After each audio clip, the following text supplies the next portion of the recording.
Hey everybody, welcome to another episode of Classes of Mail. My name is Alan Gigax, and guys, Michael has been such a popular fixture on this podcast that he is back again, as you know from the title, and he bought his own microphone, so I don't have to keep borrowing from my buddy. Well, I think he kind of told me you probably should. Yeah, exactly. Yeah, it was going to be a bit much where I'd have to keep going to my buddy Rich, the campaign advisor, because he loves coming on enough that he bought his own microphone. And I'm like, dude, can I borrow your microphone? So now Michael has his own. And yeah, dude, it's pretty cool. Yeah, well, why not? Yeah, we're all set up now. And yeah, you are coming through a little bit quiet. So yeah, we don't have, well, there's still a little tweaking of the setup to be done, but I think you're going to be able to hear him just fine. So today's topic is the investigative interview and your Weingarten rights in general. And the investigative interview is referred to as your day in court because this is where you are going to lay out your defense, essentially, and your side of what happened. A truthful and honest investigative interview that's conducted by management should be a fact-finding mission, where they should be trying to figure out what happened and did you do this thing that they're concerned that you did. In most cases, it feels like the investigative interview is a witch hunt, where they've already decided that you're guilty and now they're just looking for evidence. And so we're going to talk about that sort of situation as well. But again, it's important to remember this is your day in court. This is where you get the chance to lay out your affirmative defense for what happened and why you don't think you should be in trouble. Or maybe you do think you should be in trouble, but we're still going to make sure that you get treated fairly. So, Michael, go ahead. Well, the process, it works for is when a manager comes up to you and says, hey, we're going to do an investigative interview. Right. And at that point, you have rights, okay? You do not have to be in the investigative by yourself. You have the right to get a representative. Now, here's the thing. You have to request a representative. Management does not have to use them, okay? So it is actually the employee's decision to use the representative. And when they say that I want a representative is when they have to get you a representative. That is correct. Yeah. And you get to choose your representative. Mm-hmm. You know, if you have two stewards at your station and you know that one is a lot more proactive than the other, you're going to choose that one. You can say, I want Alan to be my steward, or I want Michael to be my steward and come in here. Now, if there's an alternate steward, they don't necessarily have to let you use the alternate if the full-time stewards are available. That's not true. Oh, okay. Not true. They can use anybody. I could have sworn I just saw an M-document agreement about that, or it was in the JCAM. No. Okay, well, there you go. So you can even use the alternate steward. And let me tell you why. Okay. Per Weingarten rights, which is the Supreme Court versus it was I think it was some company versus Weingarten. It was Weingarten versus the NLRB. I think. Yeah, something like that. Yeah.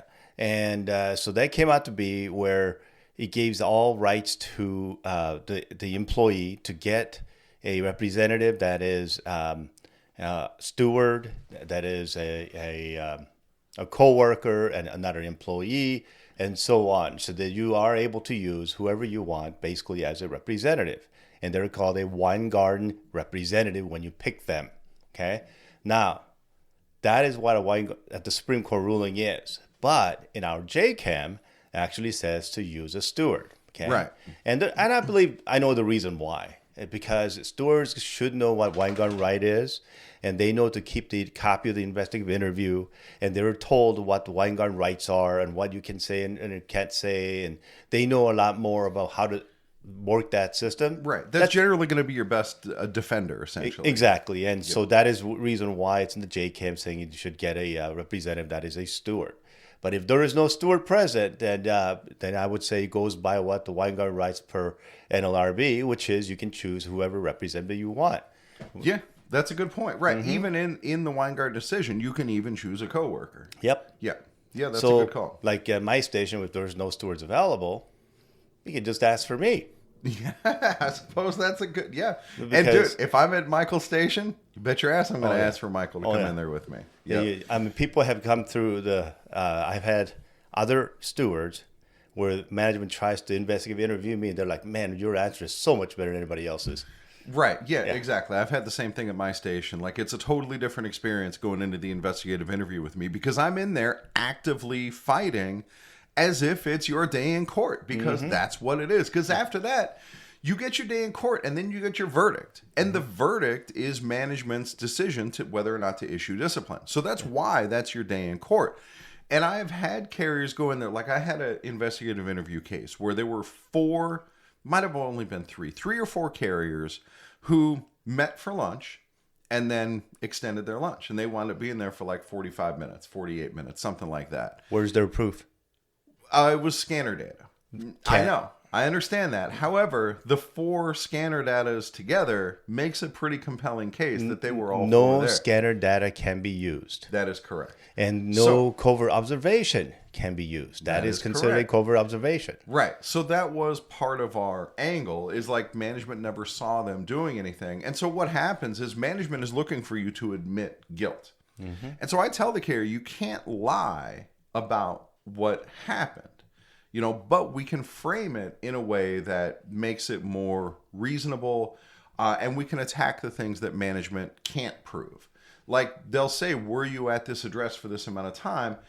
I'm not sure. I know I went there for lunch, but I don't know exactly how long I was there. Right? So No, because that's not a good answer. Well, that's not a good answer. Okay. Because the management will say, well, if you don't know how long you were there, then obviously you're not paying attention to the time. Yeah, that's a good point. Okay. So the answers, the best answers is that this is where I take my lunch and then I move my parcels around to prep for the next route. Yeah. And now that you mention it, that is kind of the angle that we Or took. I had to use the restroom. Right. The reasons why it took you 45 minutes, because, technically, why was your scanner there? Technically, if you look at every rules, federal and otherwise, is that anytime you take lunch, it has to be completely something that has to do with your work. Right, you don't work at all. And so, but the way our union has it put together is if you leave the route is when you start lunch, and when you arrive to your route is when you start your route. Right. So. But if you're at a parking lot at somewhere, maybe at 7-Eleven, you took lunch there, and then you decide you want to rearrange your truck so you can prepare for the next street, that takes time. Right, and that's starting work. And that is post office work, which is now you're over with your lunch. Right, exactly. So I think this was a while back, so I don't remember exactly how we set up the defense, but it was... some of that, like anything in the investigative interview that management got wrong, we made sure that we said, no, this is absolutely not what happened. The scanner data is wrong. Whatever you're asking me is wrong. There was even one, if I remember right, that like what route they thought the carrier was on was not that route. And so we attacked all that in the investigative interview. And the moral of the story is you start with these 3 or 4 carriers who all met for lunch and were there for 45 minutes or whatever. Management wound up not issuing discipline at all because we tore them apart so effectively in the investigative interview.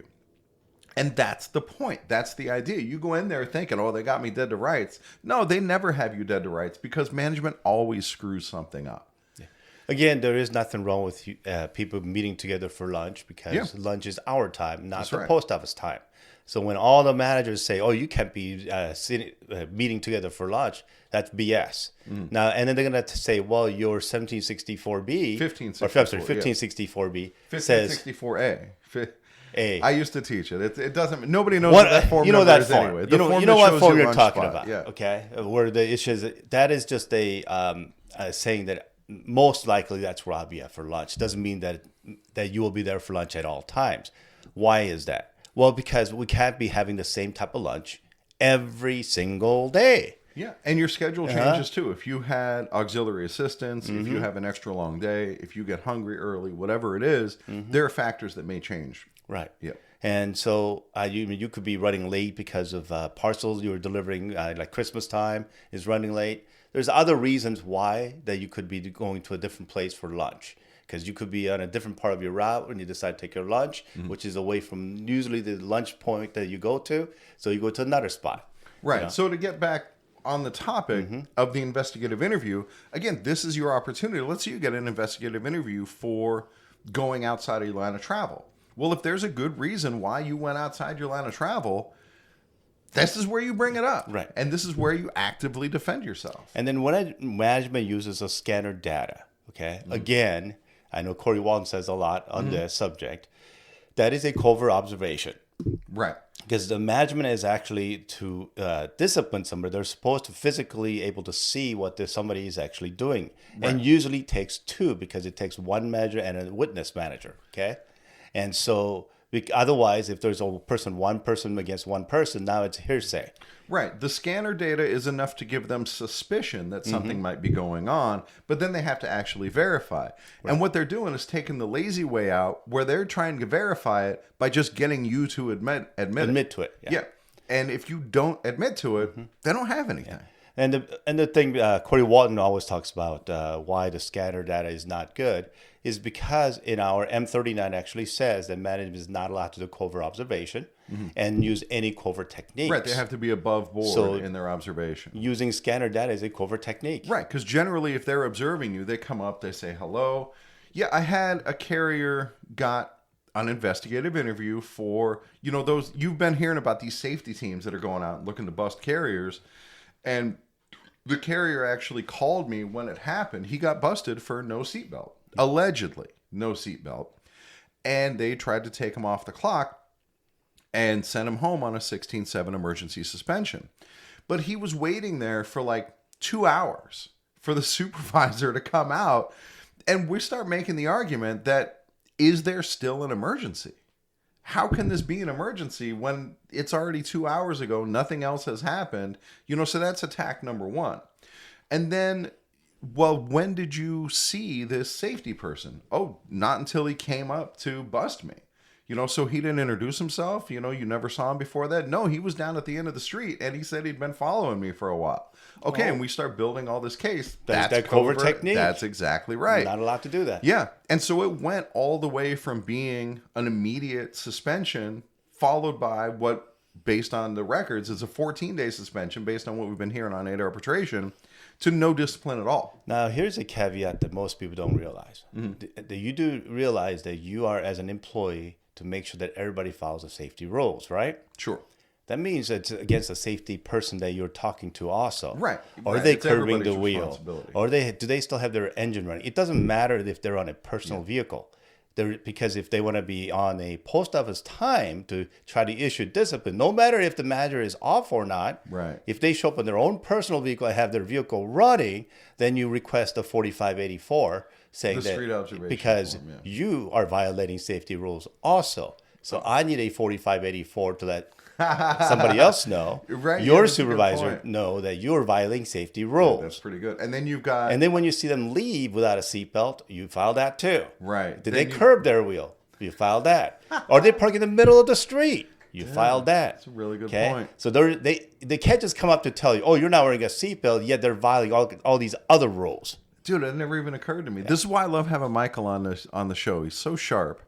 And and then you have, in your defense to discipline, you have a defense for disparate treatment. That, there's this other person violating these safety rules and you don't do anything about it. Dude, we have a disparate treatment issue at my station where I found in our blue Ubum recycling hampers that were out on the dock, a bunch of, go ahead, you give Annie what she wants. Annie is sitting here on the edge of the bed, just pawing at Michael, wanting his attention. So, Annie is so happy. She loves it when Michael comes over. All right, so anyway, out on our dock in the blue recycling bin, there were our weekly ads, the advos, still in bundles, thrown into these hampers. And so I saw what route it was from, at least the one that I saw. And I went in and I talked to the carrier and he's like, dude, I didn't delay any ads. I was off last week.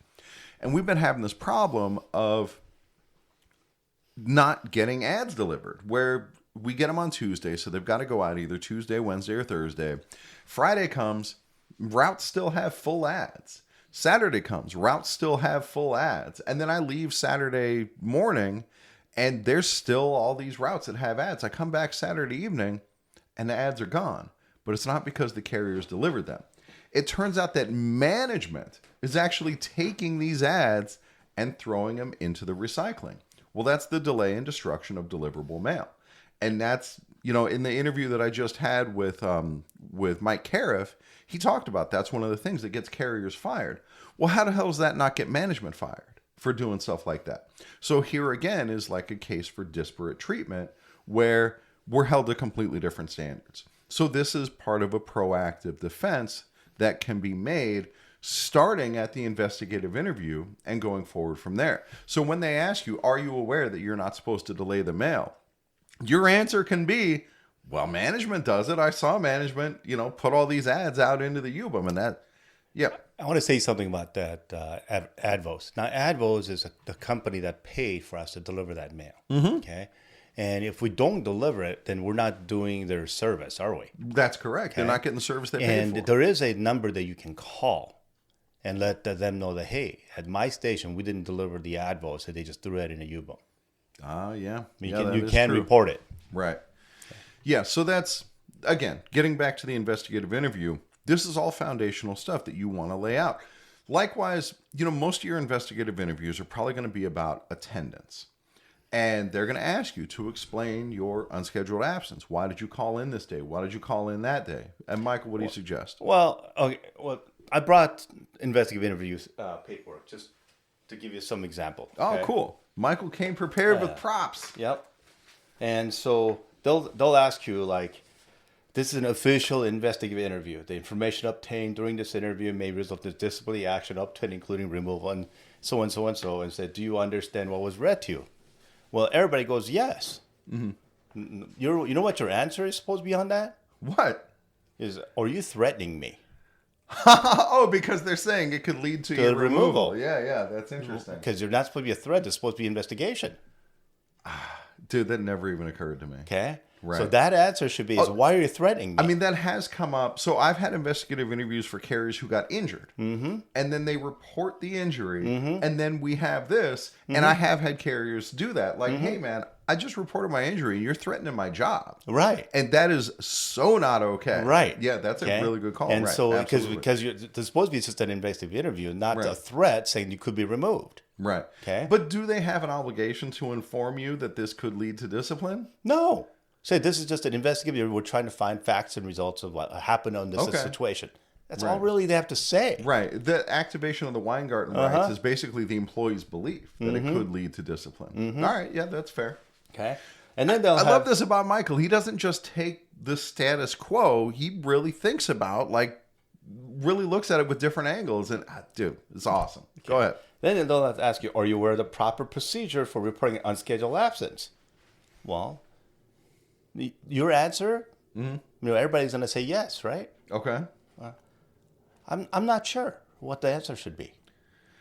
What is the proper? What is the press? Because is that a phone call? Is that right? Yeah, is using Light Blue the proper procedure? Yeah, dude, that's a great. So this is already the theme here. Mm-hmm. Don't just say yes. Yes, management's trying to railroad you here. Yeah. And they want you to just say yes to every question, and then they get everything they need. And how often you watch any court drama or things like that, and with a lawyer, and the lawyer always says, "Don't say anything, don't say yes to anything, right? And don't volunteer any information they need." Right. Yeah. Okay. Right. Don't give them anything extra. Right. So, and then here's another one. Are you aware that you're required to be regular in attendance? Now, most carriers I will answer yes. Well, does that mean when you say yes, it means you got to be always in attendance? Because that's what management will use. Yeah, I'll usually coach. Because go ahead. You will see it on discipline. You confirm that you have to be required to be in attendance, right? I'll usually coach my carriers to get a clarification that I'm not sure what the definition is of regular in attendance. But you know what the best answer I've seen so far? What's that? I do the best I can. Yeah, dude, 100%. Or I believe I am regular in attendance. Like, dude, I had a carrier get busted for 3 absences in 3 months. And the dude had 2,000 hours of sick leave saved up. Mm-hmm. And when they said, are you required to be regular in attendance? Yes. And I am regular in attendance. And then when management tries to issue their discipline and they're like, you were not regular in attendance. Well, dude, you never counseled the employee on what the problem is. And you can you set yourself up to be able to attack that on the back end. Then they'll ask, are you aware that you must make every effort to report to work when scheduled? Now, if you really look at this, It's really the same question. Yeah, it's an effort issue. Your answer is, yes, I make every effort. This is Or, not a problem I do the effort. best I can. Yeah. Dude, when I do my interview of management afterward to fight the discipline, I ask, like, do you think that the problem here is effort? Or, like, if the carrier says that, like, my kid was sick with the flu, okay, what effort is the carrier lacking that would stop his kid from being sick with the flu? How is this an effort issue? Okay. The next one is, are you aware that not being regular in attendance can lead to discipline? I go, Okay. Well, I know that everything has to be corrective. That's so good. Okay. Right. Okay. And then, when was the last time you were made aware of the status of your attendance? So never. What do you mean never? Okay, elaborate on that. I'm going to elaborate on the fact that the status of attendance, they're supposed to go over that in your quarterly attendance review. Okay. They have never done it. Some places they may do it. But At they my have station, never they've done attendance done reviews. What do you mean they've never done it? I've had an attendance review before. They sit me down, they pull out my 3972. And they go over the whole quarter? Calendar. Yeah. They go the whole quarter? Yeah. You Okay. called in this day, you called in this day. It seems like you're fine. Yeah. Okay. Yeah. Go ahead. That will be a very small majority of managers that does that. Okay. Well, and even then, I don't know what qualifies as an attendance review. Right. So, but anyway, when was the last time you were made aware of the status of attendance? So, I don't think it's been done in a long time. Sure. Yeah. That could be another answer. Right. The point is that you want to make sure that it's not front of mind. See, we have a super... Or hold on. Or if they did it super recently, like maybe they did it that morning or the day before, and then they're going to try to bring in your absences from before that review. We got to get that on record too. They're like, oh, you just did it yesterday. Yeah, because they're trying to set you up for this discipline when the absences you had before that were not reviewed, you weren't put on notice, and all those things. So this is the new thing that management is doing, is they're trying to do an attendance review the day after you come back from being sick. Okay. That's not attendance review. That's just that they're trying to strong arm you. They're trying to harassment. Harass you, saying that why are you calling in sick? Okay? Right. That is not an attendance review and then they'll come up and say, well, you've got this many hours of sick leave. You got this many hours of annual leave. That's not an attendance review. They're supposed to go over the last quarter. Right. Okay, and how it is. Yeah. And there's those instructions in the ELM. Like they always like to cite, what is it, 513 or something in the ELM? Like that. Yeah. And it says that, like, that's where the regular in attendance comes from. But the two provisions right after that talk about management's obligations to, like, put you on notice and to give you instructions and things like that they don't do. Right. Okay. There's so many things that they don't do. So when they try to issue discipline for attendance, most of the time it should be thrown out. Dude, so I was talking to Mike Cariff, and the listeners will have already heard this interview, but I know Michael hasn't heard it yet because I'm recording this like an hour after Cariff's interview.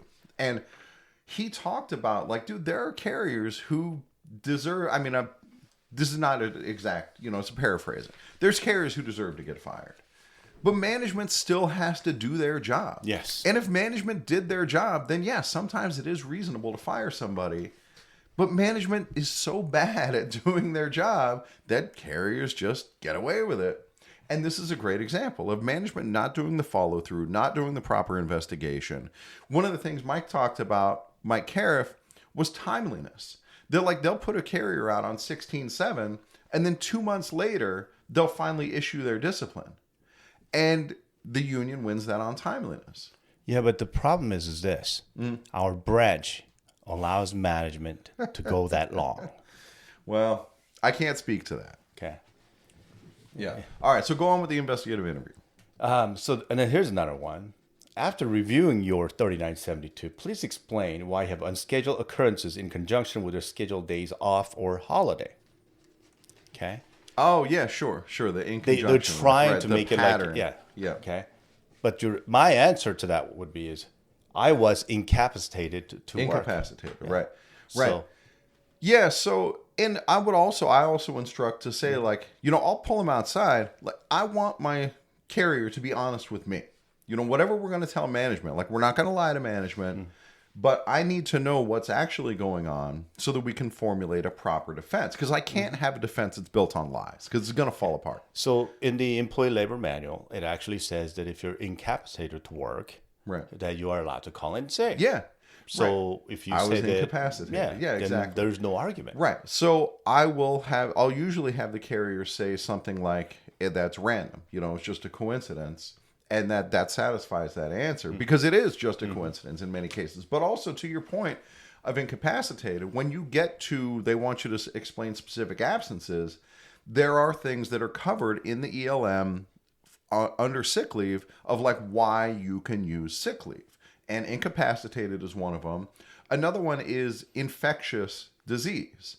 And so if you have the flu, say I had the flu because the flu is infectious. And they don't want you coming to work when you're infectious. And if they still give you discipline, then when I interview that supervisor, I'm going to say, do you think that Michael should have come to work when he was infectious with the flu? And they can't say, yeah, whatever they say, we got him. And so, yeah, you can really cover yourself in the investigative interview. That's what it's for. Gee, you mean like all those times when management told all those carriers that was out for COVID to come to work? Dude, exactly. Yeah. And that's the problem, right? And that's why we And have how to many fight. of disciplines went through and our branch agreed to 6 months of discipline? Dude, it was before my time.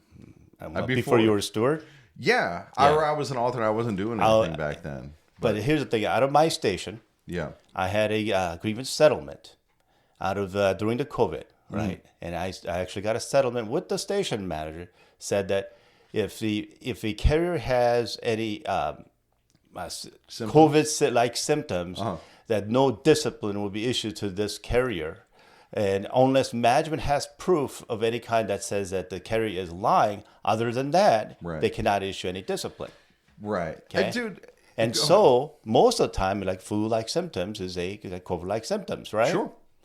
So I won this grievance at my station, and then it got to our branch. This is why I'm running and why Alan's running. Right. Is that they told me by the hall, your grievance settlement is no good, and It's got a management signature on it, and then settled to 6 months of discipline for letter warning for somebody who had COVID.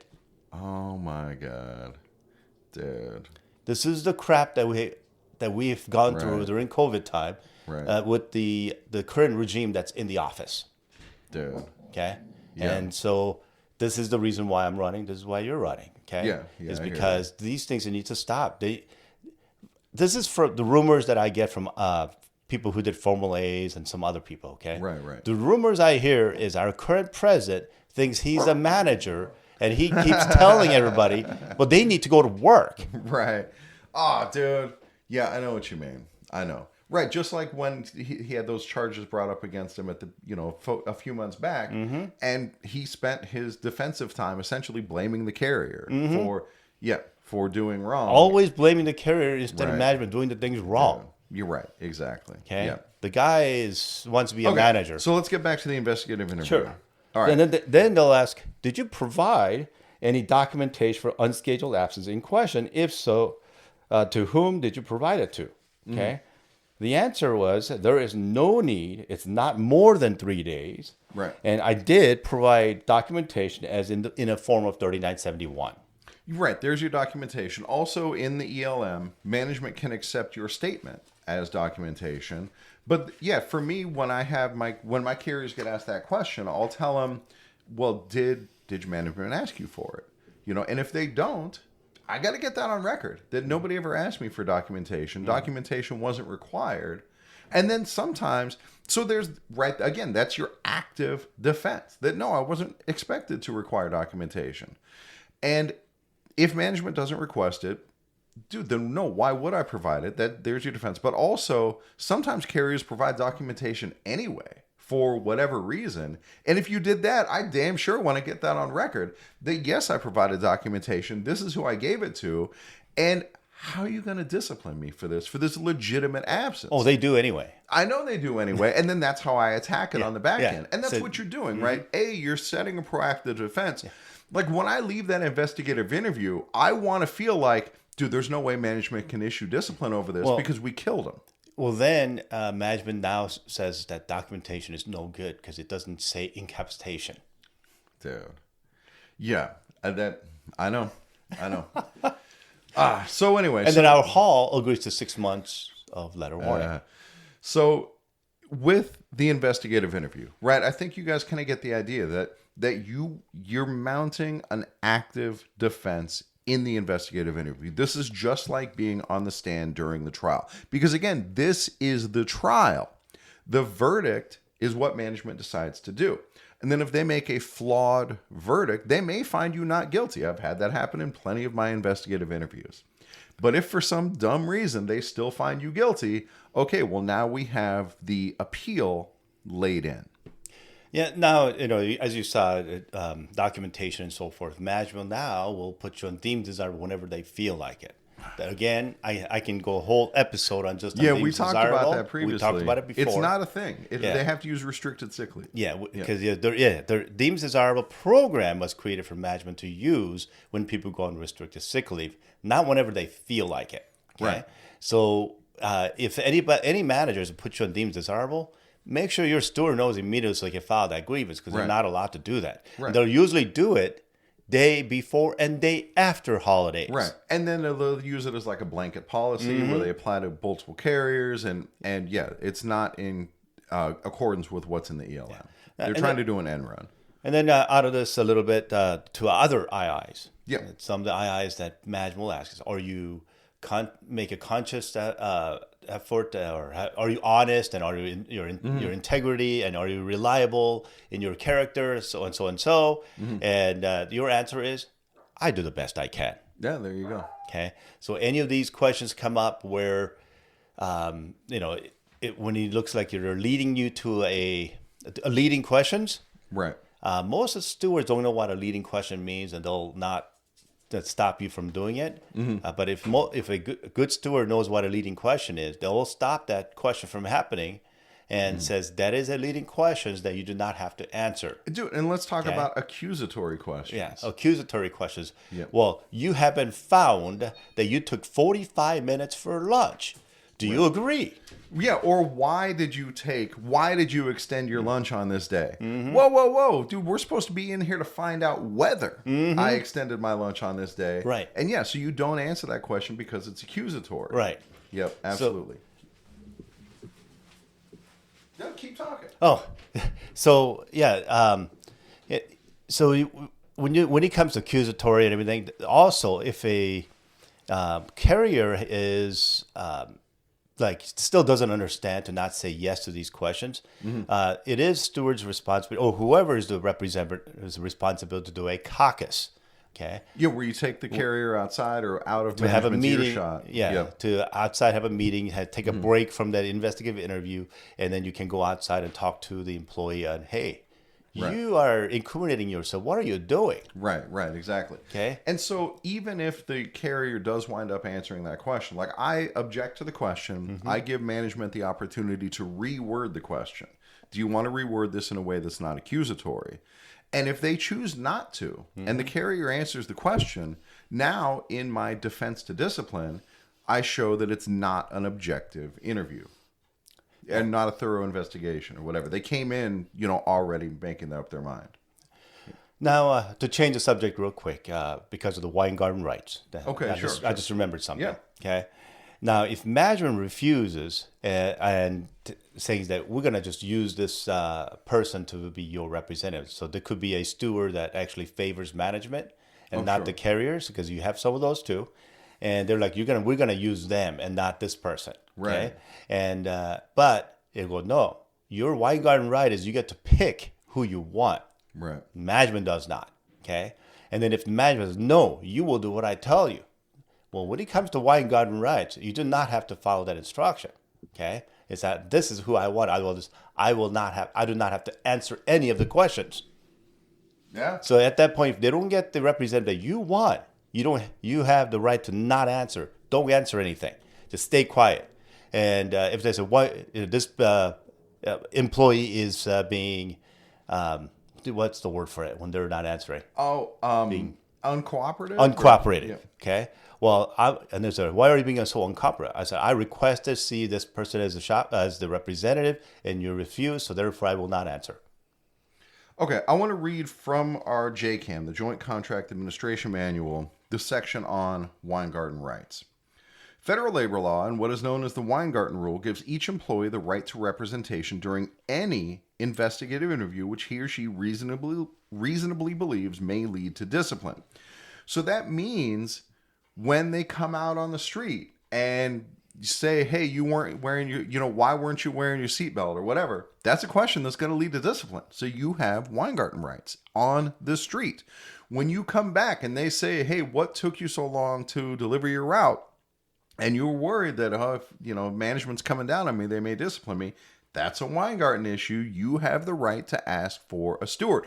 It's not just when you get brought into the office and they have their paper that they're reading from. It's any questioning.